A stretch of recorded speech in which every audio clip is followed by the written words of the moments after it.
আপনি কি একটা জিনিস দেখছেন? গত ১৫-১৬ বছর ধরে বাংলাদেশের তথাকথিত কালচারাল এলিটরা আমাদের স্বাধীনতার ঘোষক শহীদ প্রেসিডেন্ট জিয়াউর রহমানের ছবিটা তাদের টাইমলাইনে আপলোড দিয়ে ২-১ টা লাইন লিখতে। অথচ এই কালচারাল প্যাসেজরা গত ১৫-১৬ বছর ধরে যখনই ১৫ই আগস্টের তথাকথিত শোক দিবস আসে, তখনই তারা বঙ্গবন্ধুর ছবি তাদের টাইমলাইনে আপলোড দিয়ে এমন এক ভাব দেখায়, যেন মনে হয় আমাদের ৭১ এর মহান মুক্তি সংগ্রামে একচ্ছত্র অবদান শুধুমাত্র শেখ মুজিবুর রহমানের ছিল। অন্যান্য যে সকল নেতারা রয়েছে, যেই সকল কর্নেল, যেই সকল মেজর কিংবা আমাদের স্বাধীনতার ঘোষক শহীদ প্রেসিডেন্ট জিয়াউর রহমানের মতো মানুষদের কোনো অবদানই ছিল না ৭১ এর মহান মুক্তি সংগ্রামে।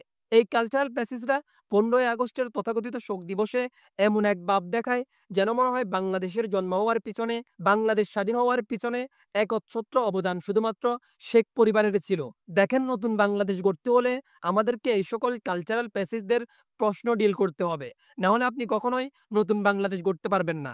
কারণ এই কালচারাল প্যাসেজরা ৫ বছর পরে হোক অথবা ১০ বছর পরে হোক শেখ হাসিনাকে আবার ফিরিয়ে আনার সেই অপচেষ্টা করবে।